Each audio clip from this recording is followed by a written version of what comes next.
25 years ఏజ్లో ఉన్నప్పుడు చాలామంది మగవాళ్ళలోనో లేకపోతే ఈ అడల్ట్స్లోనో ఉండే ఒక కామన్ డౌటో లేదా ప్రాబ్లమో ఏంటి అనంటే పెన్నిస్ సైజ్ అంటే అంగం సైజు చిన్నగా ఉంది. సో ఫ్యూచర్లో సెక్షువల్గా ఏదైనా ప్రాబ్లమ్స్ వస్తాయా అనేది చాలామందిలో ఉండే ఒక కామన్ డౌటో అపోహో. సో ఈ డౌట్ వల్ల అపోహ వల్ల వాళ్ళు సెక్షువల్గా ఇబ్బంది ఎదుర్కోవడమే కాకుండా మ్యారేజ్ చేసుకోవడానికి కూడా హెసిటేట్ చేస్తా. ఎందుకనంటే రేపు ఈ పెన్నిస్ సైజ్ చిన్నగా ఉండటం వల్ల ఫ్యూచర్లో సెక్షువల్గా ఏదైనా ప్రాబ్లమ్స్ వస్తాయా, మ్యారేజ్ చేసుకుంటే తర్వాత సెక్షువల్గా పెర్ఫామ్ చేయలేక పార్ట్నర్ సైడ్ నుంచి ఏమైనా ఇబ్బందులు వస్తాయి అనేది చాలామంది మ్యారేజ్ చేసుకోవడానికి కూడా ఇబ్బంది పడుతూ ఉంటారు. సో అసలు ఈ పెన్నిస్ సైజ్ అనేది నార్మల్గా ఎంత ఉండాలి, సెక్షువల్గా పార్ట్నర్ సాటిస్ఫై అవ్వాలి అని అంటే పెన్నిస్ సైజ్ ఎంత ఉంటే ఫిమేల్ పార్ట్నర్ సెక్షువల్గా సాటిస్ఫై అవుతారు అండ్ సెక్షువల్ సాటిస్ఫాక్షను దేని మీద ఆధారపడి ఉంటుంది అనేది ఈ వీడియోలో నేను డీటెయిల్గా చెప్తాను. నా పేరు doctor Kranthi Kumar Reddy, consultant andrologist, J andrology and men's health. మాకు విజయవాడ, వైజాగ్, రాజమండ్రి, నెల్లూరు మరియు కర్నూలులో బ్రాంచెస్ ఉన్నాయి. నేను మగవాళ్ళలో ఎటువంటి సెక్షువల్ సమస్యలు ఉన్నా లేకపోతే సెక్షువల్ డౌట్స్ ఉన్నా ఆ ప్రాబ్లమ్స్ని ట్రీట్మెంట్ చేస్తాను. అయితే ఈ వీడియోలో నేను చెప్పదలుచుకున్న టాపిక్ చాలామంది కామన్గా చెప్పేది ఏంటి అనంటే పెన్నిస్ సైజు చిన్నగా ఉంది.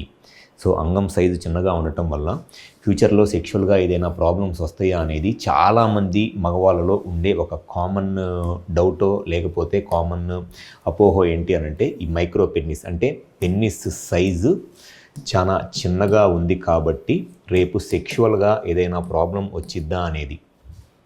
సో ఎప్పుడైనా సరే పెన్నిస్ సైజ్ అనేది సెక్షువల్గా మినిమమ్ అంటే ఎరెక్షన్ వచ్చినప్పుడు penis size minimum 7 to 8 centimetres కన్నా ఎక్కువ ఉంటే ఆల్మోస్ట్ సెక్షువల్గా వాళ్ళకి ఎటువంటి ఇబ్బంది రాదు. కానీ చాలామందిలో ఈ 7 to 8 సెంటీమీటర్స్ కాదు, మినిమం 9 సెంటీమీటర్స్ అనేది పెన్నిస్ సైజు చాలా కామన్గా ఉండే సైజ్ అన్నమాట. సో ఎవరిలో అయితే పెన్నిస్ సైజు మినిమం ఎరెక్షన్ వచ్చినప్పుడు 7 to 8 సెంటీమీటర్స్ ఉంటుందో అటువంటి వాళ్ళకి సెక్షువల్గా ఎటువంటి ఇబ్బంది రాదు. సో ఈ సైజు 7 to 8 సెంటీమీటర్స్ అనేది ఎరెక్షన్ వచ్చినప్పుడు అంటే పెన్నిస్ స్టిఫ్ అయినప్పుడు ఉండాల్సిన మినిమం సైజ్ అన్నమాట. కానీ చాలామంది ఈ పాన్ వీడియోస్ చూసి లేకపోతే సెక్షువల్గా ఈ పాన్ వీడియోస్ చూస్తున్నప్పుడు ఏదో ట్యాబ్లెట్లు వేసుకోగానే పెన్నిస్ సైజ్ ఎంత పొడుగు పెరిగిపోవడం అలాంటి వీడియోస్ చూస్తాం. సో పెన్నిస్ సైజు ఎంత పెద్దగా ఉంటే సెక్షువల్గా పార్ట్నర్ అంత బాగా సాటిస్ఫై అవుతారు అనేది వాళ్ళకు ఉండే ఒక కామన్ అపోహ. అది డెఫినెట్గా వాళ్ళకు ఉండే ఒక అపోహ మాత్రమే. ఎందుకు అనంటే పార్ట్నర్ సాటిస్ఫాక్షన్ అంటే ఫిమేల్ పార్ట్నర్ సాటిస్ఫాక్షన్ అనేది ఈ పెన్నిస్ సైజు మీద ఎట్టి పరిస్థితుల్లోనూ డిపెండ్ అవ్వదు. మినిమమ్ సైజు ఈ 8 సెంటీమీటర్స్ పెన్నిస్ సైజు ఉంటే డెఫినెట్గా ఫిమేల్ పార్ట్నర్ సెక్షువల్గా సాటిస్ఫై అవుతారు. అయితే పార్ట్నర్ సాటిస్ఫాక్షన్కి సైజ్ అనేది ఎట్టి పరిస్థితుల్లోనూ క్రైటీరియా కాదు. ఫిమేల్స్కి సెక్స్లో సాటిస్ఫాక్షన్ రావడానికి మెయిన్గా కావాల్సింది స్టిఫ్నెస్. పెన్నిస్ ఎంత గట్టిగా ఉంటే పార్ట్నరు సెక్షువల్గా అంత ఎక్కువ సాటిస్ఫై అవుతారు. ఫస్ట్ కావాల్సింది స్టిఫ్నెస్, పెన్నిస్ గట్టిగా ఉండటం కావాలి. నెక్స్ట్ వచ్చేసి సెక్స్ ఎంతసేపు చేస్తున్నారు. సో ఆ sexual time, inter course time అనేది చాలా ముఖ్యము. మినిమము ఒక 4 to 5 మినిట్స్ సెక్స్ చేస్తే వాళ్ళు ఫిమేల్స్ అనేవాళ్ళు సెక్స్లో సాటిస్ఫై అవుతారు. సో సెకండ్ కావాల్సింది sexual time minimum 4 to 5 minutes. 4 to 5 minutes అంటే జస్ట్ 4 ప్లే కాదు, పెన్నిస్ ఇన్సర్ట్ చేసి కంటిన్యూస్గా ఇట్లా మినిమం 4 మినిట్స్ అన్న సెక్షువల్గా స్ట్రోక్ చేస్తూ ఉంటే పార్ట్నర్ సాటిస్ఫై అవుతారు. అండ్ థర్డ్ వచ్చేసి నెంబర్ ఆఫ్ టైమ్స్, ఎన్నిసార్లు సెక్స్ చేస్తున్నారు అనే దాని మీద సెక్షువల్ సాటిస్ఫాక్షన్ అనేది ఒక్కొక్కరికి ఒక్కో రకంగా ఉంటుంది. సో ఈ 3 సెక్షువల్ సాటిస్ఫాక్షన్కి ఇంపార్టెంట్. స్టిఫ్నెస్, సెక్స్ టైమింగు, ఎంతసేపు సెక్స్ చేస్తున్నారు అండ్ ఎన్నిసార్లు సెక్స్ చేస్తున్నారు, దాని మీద ఆడవాళ్ళు సెక్షువల్గా సాటిస్ఫై అవుతారులే. కానీ సైజ్ అనేది మినిమమ్ 8 సెంటీమీటర్స్ కన్నా ఎక్కువ ఉంటే ఎరెక్షన్ ఉన్నప్పుడు వాళ్ళకి సెక్షువల్గా సాటిస్ఫాక్షన్ అనేది వచ్చేస్తుంది.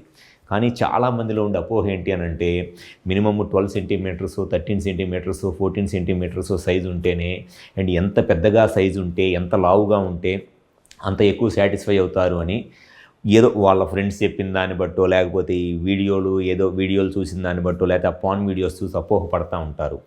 ఎట్టి పరిస్థితుల్లోనూ సెక్షువల్గా ఫిమేల్కి సాటిస్ఫాక్షన్ అనేది పెన్నిస్ ఎంత స్టిఫ్గా ఉంది, ఎంతసేపు సెక్స్ చేస్తున్నారు, ఎన్నిసార్లు సెక్స్ చేస్తున్నారు అనే దాని మీద ఆధారపడి ఉంటుందిలే కానీ సైజు మీద ఎట్టి పరిస్థితుల్లోనూ కాదు. సైజు బట్ ఉండాలి, మినిమమ్ 8 సెంటీమీటర్స్ ఎరెక్షన్లో ఉన్నప్పుడు 8 సెంటీమీటర్స్ 9 సెంటీమీటర్స్ కన్నా అబోవ్ ఉంటే మ్యాక్సిమం సాటిస్ఫై అయిపోతారు. సో ఎవరైతే సెక్షువల్గా ఈ పెన్నిస్ సైజ్ చిన్నగా ఉండి సో ఈ సెక్షువల్గా రేపు ఫ్యూచర్లో ఇబ్బందులు ఉంటాయి అని అనుకుంటున్నారు, మీ సైడ్ నుంచి అసలు కరెక్ట్గా పెన్నిస్ సైజ్ ఎలా ఉంది, మీరు అనుకుంటున్నట్టు నిజంగానే చిన్నగా ఉందా లేదా చిన్నగా ఉంది అని చెప్పి మీరు జస్ట్ భ్రమపడుతున్నారా, అండ్ మీకు ఫ్యూచర్లో సెక్షువల్గా ఏదైనా ప్రాబ్లమ్స్ వస్తాయి అని తెలుసుకోవాలి అనుకుంటే ఒకసారి మా హాస్పిటల్కి వచ్చి కన్సల్ట్ అవ్వండి. మాకు విజయవాడ, వైజాగ్, రాజమండ్రి, నెల్లూరు మరియు కర్నూలులో బ్రాంచెస్ ఉన్నాయి. మగవాళ్ళలో ఎటువంటి సెక్షువల్ సమస్యలు లేదా సంతాన సమస్యలు ఉన్నా, ముఖ్యంగా ఈ అంగం సైజ్ చిన్నగా ఉండి లేదా సెక్షువల్గా ఎటువంటి ప్రాబ్లం ఉన్నా ఒకసారి మా హాస్పిటల్కి వచ్చి కన్సల్ట్ అవ్వండి. మాకు విజయవాడ, వైజాగ్, రాజమండ్రి, నెల్లూరు మరియు కర్నూలులో బ్రాంచెస్ ఉన్నాయి. ఈ 5 ప్లేసెస్లో ఎక్కడైనా సరే మా హాస్పిటల్కి వచ్చి కన్సల్ట్ అవ్వండి. డెఫినెట్గా మీకు సెక్షువల్గా ఏ ప్రాబ్లం ఉన్నా 100% సొల్యూషన్ చెప్పడం అనేది జరుగుతుంది. Thank you. Like and subscribe Eagle Health and Beauty.